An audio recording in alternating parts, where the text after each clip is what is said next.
आराध्य के श्री चरणों में कोटि से नमन, परम श्रद्धेय आचार्य प्रवर के चरणों में वंदन। सम्मानित दर्शक मित्रों, आप सभी का सादर जय जिनेंद्र। आज का ये कार्यक्रम सीधी बात संस्कारक महोदय के साथ, और इस कार्यक्रम में हमारे साथ अनेकों व्यक्ति ऑनलाइन के माध्यम से भी जुड़े हुए हैं, और विशेष रूप से हमारे साथ उपस्थित है अखिल भारतीय तेरापंथ युवक परिषद के राष्ट्रीय अध्यक्ष श्री संदीप जी कोठारी, और साथ ही साथ हमारे साथ उपस्थित है अखिल भारतीय तेरापंथ युवक परिषद के महामंत्री श्री मनीष जी दफ्तरी, और साथ में जुड़े हुए हैं जैन संस्कार विधि के राष्ट्रीय प्रभारी श्री श्रेयांश जी कोठारी एवं सह प्रभारी श्री राकेश जी जैन। आप सभी का मैं हार्दिक स्वागत करता हूं।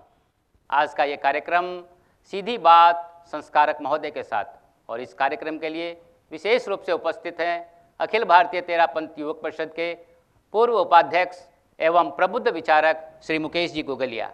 साथ ही साथ उपस्थित है जैन संस्कार विधि के मुख्य प्रशिक्षक श्री डालमचंद जी साहब नौलखा, और तेरापंथ युवक परिषद अहमदाबाद के अध्यक्ष श्री पंकज जी डांगी। आप सभी का मैं हार्दिक स्वागत करता हूं। अभा तेयुब के राष्ट्रीय अध्यक्ष श्री संदीप जी कोठारी, सादर जय जिनेंद्र। सभी को सादर जय जिनेंद्र।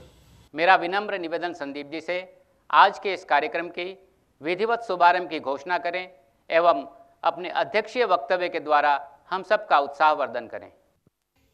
अखिल भारतीय तेरापंथ युवक परिषद सेवा संस्कार संगठन के त्रिआयामी उद्देश्यों के साथ प्रगतिशील है। संस्कार के क्षेत्र में महत्वपूर्ण आयाम जैन संस्कार विधि। वर्तमान परिप्रेक्ष्य में जैन संस्कार विधि जन जन की विधि बनने हेतु गतिशील है। इसी क्रम में अनेकों जिज्ञासाएं हमारे बीच में समय समय पर आती है। उन्हीं जिज्ञासाओं को समाधान प्रदान करने हेतु, उन्हीं जिज्ञासाओं को, उन्हीं कई तरह की भ्रांतियों को संतुष्ट करने हेतु आज जैन संस्कार विधि के मुख्य प्रशिक्षक श्री डालमचंद जी नौलखा हमारे बीच में है। जैन संस्कार विधि राष्ट्रीय प्रभारी भाई श्रेयांश जी कोठारी, सह प्रभारी राकेश जी जैन के साथ में ऐसे कहे तो निरंतर श्रम अपना नियोजित करने वाले कार्यकर्ता, और साथ ही साथ तेरापंथ युवक परिषद अहमदाबाद के श्रम से जो कार्यक्रम आयोजित हो रहा है उसके लिए अनेकों साधुवाद के पात्र है अहमदाबाद परिषद। सभी प्रकार की जिज्ञासाओं को आज हम समाधान प्रदान करेंगे, और साथ ही साथ दीपावली पर्व हमारे नजदीक है। दीपावली पूजन का भी एक प्रायोगिक डेमो हमारे बीच में तेरापंथ युवक परिषद अहमदाबाद ने प्रस्तुत किया है। अनेकों साधुवाद, और आज इस कार्यक्रम की विधिवत उद्घाटन की घोषणा करता हूँ। ओम हर। धन्यवाद संदीप जी। आइए अब हम जिज्ञासा समाधान का क्रम प्रारंभ करें। आज हमारे बीच एक ऐसे व्यक्तित्व उपस्थित है जिनको अभी कुछ ही दिन पूर्व आचार्य महाश्रमण युवा व्यक्तित्व पुरस्कार से सम्मानित किए जाने की घोषणा की गई है। मुकेश जी, आपको बहुत बहुत बधाई एवं शुभकामनाएं। मुकेश जी, अभी हमने राष्ट्रीय अध्यक्ष को सुना कि जैन संस्कार विधि से आजकल बहुत सारे कार्यक्रम हो रहे हैं, तो ये जैन संस्कार विधि है क्या? धन्यवाद अरुण जी। हमारे जीवन में अनेक ऐसे प्रसंग आते हैं जिनको हम सब मिलकर सेलिब्रेट करते हैं। हमारे इस सेलिब्रेशन में, या यह कहूँ कि इन मांगलिक प्रसंगों में जैनत्व की झलक परिलक्षित हो, यानी कि हिंसा का अल्पीकरण हो। और अरुण जी, यही हमारी जैन संस्कार विधि है जहाँ सादगी हो, संयम हो और अहिंसा हो। आप देख रहे हैं कि जैन संस्कार विधि में अभा तेयुब नित नए माध्यम से प्रचार प्रसार कर रही हैं, और जैन संस्कार विधि के अंतर्गत आने वाले दिनों में हम दीपावली पूजन करने वाले हैं। तो प्रायः हर परिवार में यह दीपावली पूजन होता है, तो क्यों हम अपनी स्वयं की विधि से यह पूजा करें। और जैसा कि हमारे राष्ट्रीय अध्यक्ष श्री संदीप जी कोठारी ने इस जैन संस्कार विधि को जन जन की विधि बनाने का आह्वान किया है, तो हम उनके सहभागी बने। बंधुओं, जैसा कहा जाता है कि एक जागरूक व्यक्ति आपदा को अवसर में बदल देता है, लेकिन हमारे तेयुब अहमदाबाद के उत्साही अध्यक्ष भाई पंकज जी डांगी ने कोविड-19 में जो अवसर मिले उसे इतिहास में बदल दिया। आज एक और नया इस प्रायोगिक प्रयोग के रूप में इतिहास रचने जा रहे हैं। अरुण जी, जैन संस्कार विधि के बारे में मैं आपसे ज़्यादा क्या कहूँ, हमारे राष्ट्रीय प्रशिक्षक आदरणीय श्री डालमचंद जी नौलखा स्वयं यहाँ उपस्थित हैं, तो उससे अत्यधिक समाधान उन्हीं से प्राप्त कर सकते हैं। धन्यवाद मुकेश जी, आपने ठीक कहा। आज हमारे बीच एक ऐसे राष्ट्रीय व्यक्तित्व यहाँ पर उपस्थित है जिन्होंने लंबे समय तक धर्म संघ की सेवा की है, और इन्होंने लंबे समय तक उपासक श्रेणी के राष्ट्रीय संयोजक का भी दायित्व निभाया है ऐसे व्यक्तित्व श्री डालमचंद जी नौलखा, आप यहाँ पर उपस्थित है, आपका बहुत बहुत स्वागत। डालमचंद जी साहब, अभी जैसा हमने सुना मुकेश जी से कि भाई हमारे जो जैन संस्कार विधि से कार्यक्रम होते हैं उनमें सादगी हो, संयम हो, अहिंसा हो और हमारे अनेकों मांगलिक प्रसंग भी होते हैं, तो फिर उन मांगलिक प्रसंगों का आयोजन कैसे होना चाहिए? अनंत आस्था के केंद्र परम पूज्य गुरुदेव के सुपावन चरणों में भक्ति भावों से वंदना। और आप सब लोग जो इस कार्यक्रम के साथ प्रत्यक्ष रूप से जुड़े हुए हैं और जुड़ने वाले हैं, उन सबको मैं आत्मीय भावों से सादर जय जिनेंद्र से अभिवादन करता हूं। अखिल भारतीय तेरापंथ युवक परिषद का यह विशिष्ट उपक्रम जैन संस्कार विधि, तो पूज्य गुरुदेव की कृपा से इस उपक्रम के प्रति लोगों में एक आकर्षण पैदा हो रहा है और अभा तेयुप भी इसके विकास में बहुत ही सक्रियता से कार्य कर रही है। तो उसके लिए अभा तेयुप को साधुवाद। अरुण जी, आपका ये प्रश्न कि इनका आयोजन हमें किस प्रकार करना चाहिए, तो इसका उत्तर संक्षेप पे इतना ही है कि हमारा आयोजन कुछ इस प्रकार होना चाहिए जिसे देखकर हमें स्वयं को और दूसरों को भी ये लगे कि यह कार्यक्रम एक जैन घर में, जैन परिवार में हो रहा है। और दूसरी बात, यह कार्यक्रम अपनी संस्कृति, अपनी परंपरा के अनुरूप हो रहा है। और तीसरी बात, इसमें जिस घर में, परिवार में यह कार्यक्रम आयोजित हो रहा है, ऐसा लगना चाहिए कि यह परिवार, यह घर, यह व्यक्ति जैन संस्कृति के प्रति जागरूक रहने वाला है। तो कुल मिलाकर के जैनत्व के संस्कारों को, जैसा अभी मुकेश जी ने कहा, हमारे कार्यक्रमों में ये जैनत्व की बात, इसकी प्रधानता होनी चाहिए और यह दिखाई पड़ना चाहिए, परिलक्षित होना चाहिए। डालिमचंद जी साहब, आपने बहुत सुंदर बात कही कि हमारे परिवार में कोई आयोजन हो रहा है तो उस आयोजन की झलक हमें जैनत्व की संस्कृति के अनुरूप मिलनी चाहिए। लेकिन आपने जैन संस्कार विधि की बात है, तो इस विधि की विशेषता क्या है और फिर यह विधि दूसरे से अलग कैसे है? देखिए, इसकी विशेषताएं तो अनेकों विशेषताएं हैं, मगर मुख्य बात जैसा मैंने अभी कहा जी, जैनत्व स्पष्ट दिखाई पड़ना चाहिए। और इसी के साथ साथ अहिंसा, संयम, सादगी, इन सब का इसमें महत्व होता है। और सबसे महत्वपूर्ण बात यह है कि यहाँ इस विधि से जो कार्यक्रम आयोजित होते हैं उसमें अंधविश्वास को प्रश्रय नहीं दिया जाता। और फिर हमारे समाज में जो रूढ़ियाँ हैं, कुरीतियाँ हैं, तो इन सबको किसी भी रूप में प्रश्रय नहीं दिया जाता। और जब सादगी रहती है तो फिर सीधी सी बात है कि दिखावा प्रदर्शन कम होता है और कम खर्चे में फिजूल खर्ची इसमें नहीं होती है। यूँ इसकी अनेक विशेषताएं हैं। हमें जैनी होने के नाते इस अपनी विधि को समझना चाहिए, अपनाना चाहिए। जी, आपने बहुत सुंदर कहा। लेकिन अभी जैसे कि दीपावली का पर्व है और दीपावली पूजन के लिए हमारी तेरापंथ युवक परिषद निरंतर प्रयास कर रही है कि भी दीपावली का पूजन जैन संस्कार विधि से संपन्न हो। डालिमचंद जी साहब, दीपावली के साथ अनेक किंवदंतियाँ जुड़ी हुई है, लेकिन अगर मैं आपसे ये सवाल करूं कि जैन धर्म के साथ दीपावली का क्या संबंध है? देखिए, यूँ तो हम सब जानते हैं कि जैन धर्म के साथ, जैन संस्कृति के साथ दीपावली का जो संबंध है वह भगवान महावीर के निर्वाण के साथ है। तो आज के दिन अर्थात कार्तिक कृष्णा अमावस्या की रात्रि को प्रभु महावीर ने निर्वाण को प्राप्त किया, जी। मोक्ष पधारे। तो आज के दिन का जैन संस्कृति में यह महत्व है कि हम प्रभु महावीर की स्तुति करें, उनका पावन स्मरण करें। तो प्रभु महावीर की स्तुति, उनका पावन स्मरण, यह जैन धर्म में दीपावली के आयोजन का मुख्य उद्देश्य है। तो फिर ये दीपावली में दीपक क्यों प्रज्वलित किए जाते हैं? दीपक प्रज्वलित करने का मतलब है कि खुशियां मनाना। अच्छा सवाल है। देखिए, दीपक का जो यह प्रज्वलित करना, यह जहां तक मैं समझता हूं, यह प्रतीकात्मक है, एक प्रतीक के रूप में है।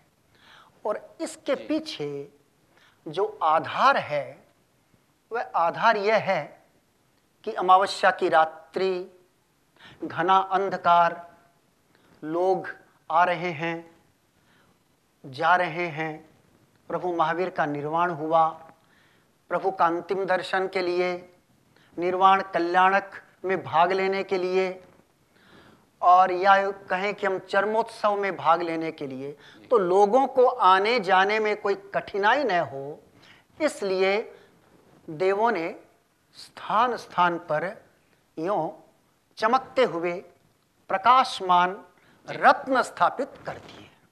तो फिर इसी के प्रतीक के रूप में अब हम दीपावली के दिन दीपक प्रज्वलित करते हैं। तो यह एक प्रतीकात्मक है। और उसको देखिए, अन्य दृष्टि से समझें तो यूं भी दीपक यानी प्रकाश, तो हमारे भीतर ज्ञान का प्रकाश आए, अज्ञानता का अंधकार दूर हो। तो यूं हम ज्ञान के प्रकाश के रूप में भी दीपक का प्रज्वलन करते हैं। लेकिन मैंने देखा है कि जब हम जैन संस्कार विधि से दीपावली का पूजन करते हैं, उसमें भी हम लोग अनेकों सामग्रियां काम में लेते हैं। तो फिर उन सामग्रियों का क्या फिर उद्देश्य है? सही देखा आपने। जब ये दीपावली पूजन जैन संस्कार विधि से होता है, तो उसमें हम चावल, रोली, मोली, कलश, नारियल, मंगल भावना पत्र आदि आदि ये द्रव्य हम काम में लेते हैं। तो ये सारे लौकिक मंगल है, द्रव्य मंगल है। जी। तो देखिए, हमारे लोक जीवन में लौकिक मंगल का, द्रव्य मंगल का भी अपना महत्व होता है।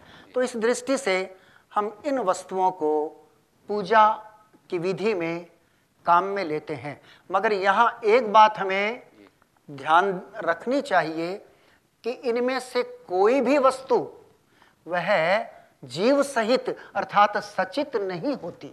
हम अचित वस्तुओं को ही काम में लेते हैं। सचित वस्तुओं को काम में लेने से हम सब जानते हैं जीवों की हिंसा होती है।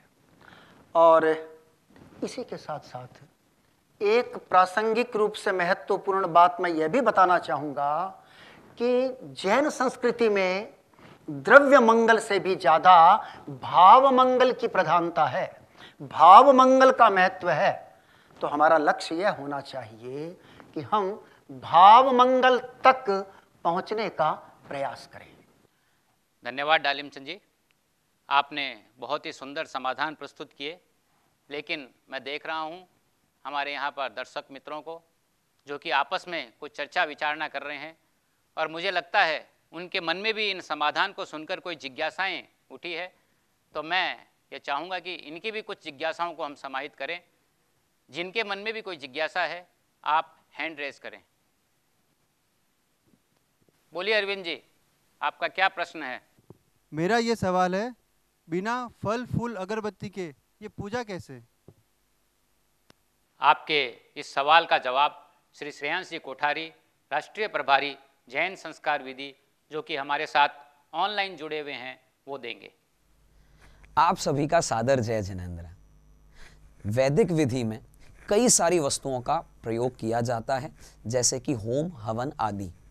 और जैन परंपरा के अनुसार, जैन मान्यता के अनुसार इन सभी में जीव माना गया है। जब इनका प्रयोग करते हैं तो असंख्य जीवों की हिंसा होती है, और उस हिंसा से बचने के लिए जैन संस्कार विधि में इन्हें हम कभी भी सामग्री यानी पूजा सामग्री को नहीं मानते हैं। एक चीज़ ज़रूर मैं कहना चाहूँगा कि जहाँ तक प्रश्न यह है कि अगरबत्ती या फूल आदि के बिना कैसे पूजा संभव है, तो यह हमारी मानसिकता को बदलने का समय है। हमारी मानसिकता को मजबूती देंगे तभी इन भ्रांतियों से दूर हम हो पाएंगे। पर इसमें दीपक का प्रयोग तो होता है। सभी मांगलिक कार्यों में जैन संस्कार विधि के द्वारा जो मांगलिक कार्य किए जाते हैं, दीपावली पूजन में अपवाद स्वरूप एक दीपक का प्रयोग बताया गया है। चूंकि दीपावली प्रकाश का पर्व है, इसलिए प्रतीकात्मक रूप में दीपक का प्रयोग किया जा सकता है। अगर हम चाहें, देखिए अनिवार्यता तो नहीं है, लेकिन अगर हम चाहें तो इस हिंसा से भी बचा जा सकता है। कृत्रिम जो आजकल विद्युत चलित दीपक आते हैं, उनका भी प्रयोग किया जा सकता है। तो क्या यह वैदिक विधि का विरोध नहीं है? नहीं, सबकी अपनी अपनी मान्यता और संस्कृति होती है। किसी की निंदा करना, किसी का विरोध करना, यह तो हमारे संस्कार में ही नहीं है। हमारे संस्कारों में तो मैत्री और सद्भावना सिखाया जाता है। और ये ध्यान रहे हमें कि अगर हम अपनी मान्यता, अपनी संस्कृति के प्रति जागरूक हो रहे हैं, तो इसे किसी का विरोध करना कैसे कह सकते हैं? हाँ संदीप जी, आपकी क्या जिज्ञासा है?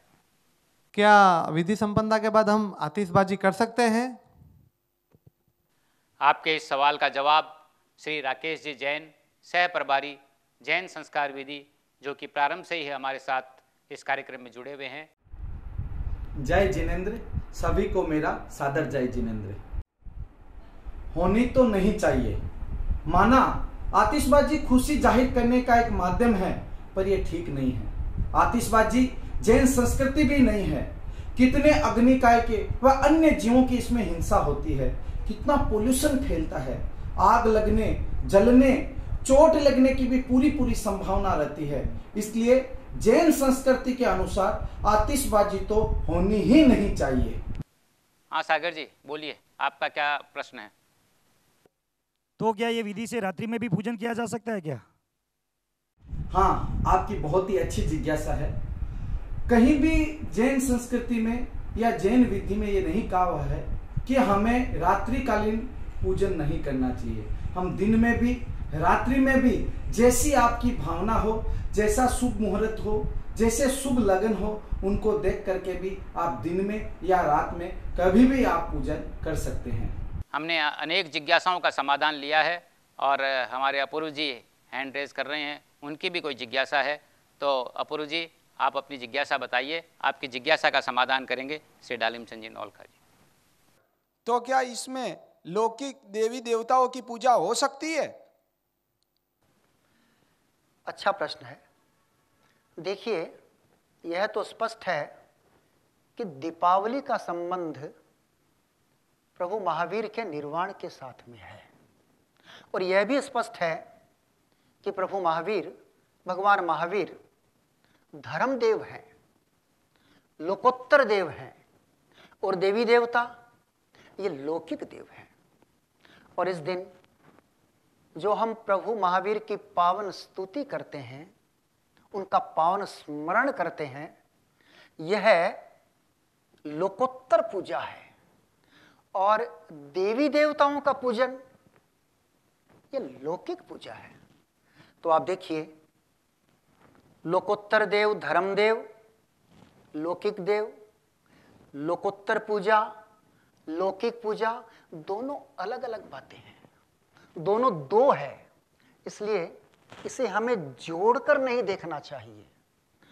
और दीपावली का पूजन करते समय संक्षेप में मैं अगर कहूं तो लौकिक देवी देवताओं की पूजा हमें नहीं करनी चाहिए।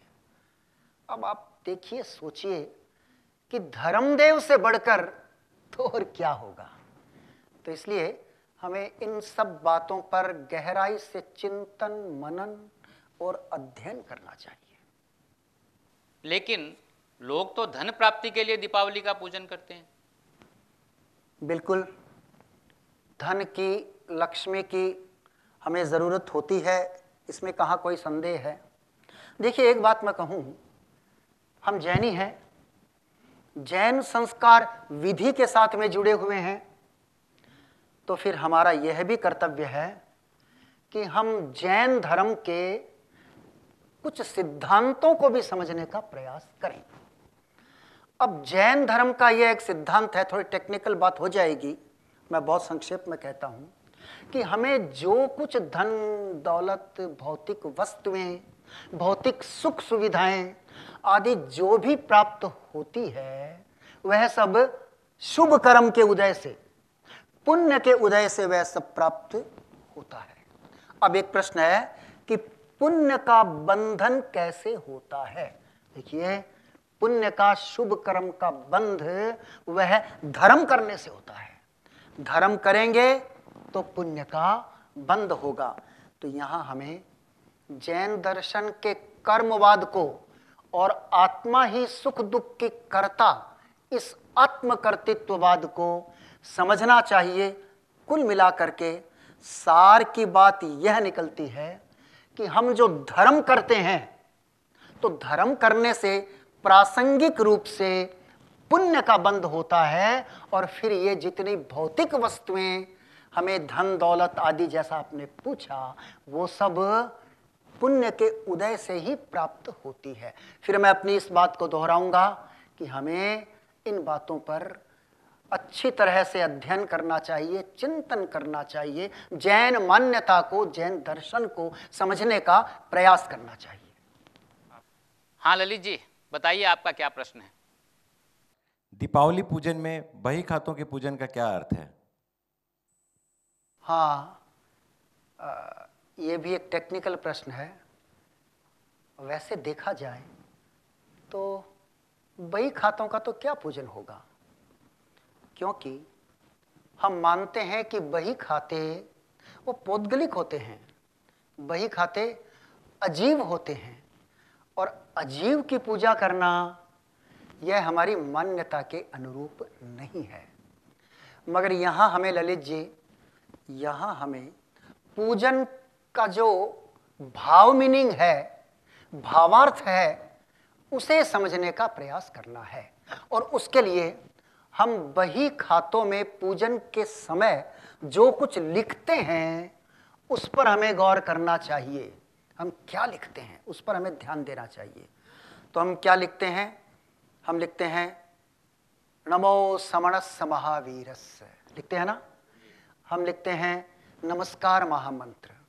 हम स्वस्तिक का अंकन करके ज्ञान दर्शन चारित्र तप ये लिखते हैं। और फिर हम लिखते हैं भगवान महावीर जैसा ज्ञान, भरत जी जैसी अनासक्ति, सेठ सुदर्शन जैसा शील, ऐसा कुछ लिखते हैं। इनसे हमें क्या प्रेरणा मिलती है? इनसे हमें यह प्रेरणा मिलती है कि हम जो भी सांसारिक काम करते हैं, घर गृहस्थी के कार्यों को करते हैं, व्यापार आदि करते हैं, और बही खातों में जो हिसाब किताब भी लिखते हैं, उन सब कार्यों को करते समय भी हम धर्म को न भूलें, हम नैतिकता को न भूलें, प्रामाणिकता को न भूलें। तो धर्म के संस्कार हमारे जीवन के हर कार्य के साथ में जुड़ा होना चाहिए। तो इस प्रकार हमें इसे समझने की कोशिश करनी चाहिए।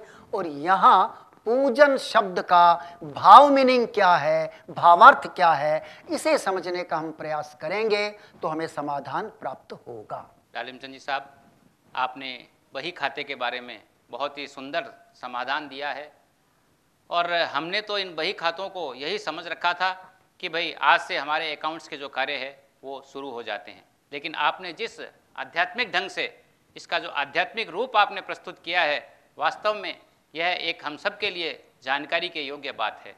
लेकिन मेरी एक जिज्ञासा है कि इसके अंदर एक यंत्र भी बना हुआ होता है और कुछ खाने बने हुए होते हैं, उनमें कुछ संख्याएं लिखी गई है, तो उनका क्या अर्थ है फिर? देखिए, पूजन की विधि में बही खातों में जो कुछ हम अंकित करते हैं, यंत्र आप देखेंगे कि दो छोटे यंत्र है जी, एक बड़ा यंत्र है। तो दो छोटे यंत्र हमें इतना समझना चाहिए कि दो छोटे यंत्र नमस्कार महामंत्र का ही छोटा रूप है। और जो आपने कहा संख्याएं लिखी होती है, आप किसी भी एंगल से उन संख्याओं को जोड़ेंगे तो उसका योग आपको 34 मिलेगा। हाँ। तो तीर्थंकरों के 34 अतिशय होते हैं, तो 34 अतिशय के साथ में इस 34 की संख्या का संबंध है। देखिए, हर बात के पीछे एक संदेश, एक मैसेज छिपा होता है, हमें उसको ध्यान से समझना होगा, तभी जैन संस्कार विधि के प्रति हमारी आस्था पुष्ट हो सकती है, मजबूत हो सकती है। डालिमचंद जी साहब, हालांकि जिज्ञासाएं तो बहुत सारी है, मेरे मन में भी है, हमारे दर्शकों के मन में भी है, लेकिन समय की अपनी सीमा है। एक अंतिम जिज्ञासा कि इस विधि को हम विज्ञान के साथ कैसे जोड़ सकते हैं और इस विधि से पूजन करने से हमें क्या लाभ प्राप्त होता है? देखिए, दीपावली पूजन का जो मुख्य कंसेप्ट है जी, वह तो अध्यात्म है, और हम जानते हैं कि अध्यात्म का संबंध है वह आस्था से है। मगर इस विधि के साथ जब हम कार्यक्रम संचालित करते हैं दीपावली पूजन का, तो प्रासंगिक रूप से हमें अनेक लाभ मिलते हैं। जैसे हम अपनी संस्कृति के साथ, संस्कारों के साथ जुड़े रहते हैं, और हिंसा का अल्पीकरण होता है, और अनावश्यक दिखावा, प्रदर्शन, इनसे जब हम बचते हैं तो प्रदूषण से बचना सहज ही हो जाता है। हम पोल्यूशन से बचते हैं, यह एक बहुत बड़ा इसका लाभ है, और युवा वर्ग इसके लिए, इसके प्रति आकर्षित होते हैं। तो मैं अधिक विस्तार में न जाऊं और संक्षेप में यह बात कहूं कि हमें अपनी विधि के साथ जुड़ना चाहिए। इससे हमें एक मानसिक शांति का अनुभव होता है, और इसके साथ साथ हमें स्वाभिमान का अनुभव होता है। तो आध्यात्मिक और व्यवहारिक दोनों तरह से इसके अनेकों लाभ होते हैं। तो अभा तैयूब के तत्वावधान में और अहमदाबाद परिषद के द्वारा एक बहुत ही उपयोगी और अच्छे कार्यक्रम का आयोजन हुआ। इससे हम यही प्रेरणा प्राप्त करें कि हमारे भीतर, संक्षेप में कहूँ तो, जैनत्व के संस्कार उत्तरोत्तर पुष्ट होते रहें। तो ऐसी मंगल कामना मैं सबके प्रति करता हूँ। धन्यवाद। ओम अरहम। मुझे स्मरण आ रहा है, आचार्य तुलसी ने श्रावक समाज को जो अपने संबोधन में कहा था, सुत जन्म विवाह भवन की नींव लगाएं, लौकिक लोकोत्तर जो भी पर्व मनाएं, श्री वीर जयंती चरम दिवस दिवाली, अपनाएं जैन संस्कार विधि सबसे निराली, अपनाएं जैन संस्कार विधि सबसे निराली। आप सभी यहाँ पर पधारे, बहुत बहुत धन्यवाद। और श्री मनीष जी दफ्तरी, अखिल भारतीय तेरापंथ योग परिषद के महामंत्री, हमारे इस कार्यक्रम के साथ ऑनलाइन जुड़े हुए हैं। निवेदन आभार ज्ञापन के लिए। परम पूज्य गुरुदेव के श्री चरणों में कोटिशः नमन। समस्त चरित्रात्माओं को शत शत वंदन। सम्मानित मंच, सभी को सादर जय जिनेंद्र। हमारा आज का कार्यक्रम सीधी बात संस्कारक महोदय के साथ का एक सुंदर और सुचारू संचालन हमने देखा।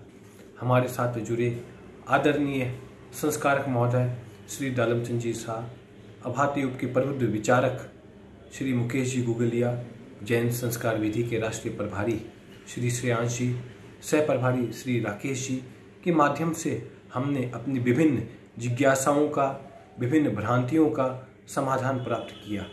गणाधिपति गुरुदेव श्री तुलसी का सपन कि जैन संस्कार विधि श्रावक समाज में जन जन की विधि बने, और हम देख रहे हैं कि श्री संदीप जी कोठारी की अध्यक्षता में किस प्रकार वर्तमान में जैन संस्कार विधि का प्रचार प्रसार बढ़ा है, और हमारा श्रावक समाज बढ़ चढ़कर इसको अपनाने को आतुर है।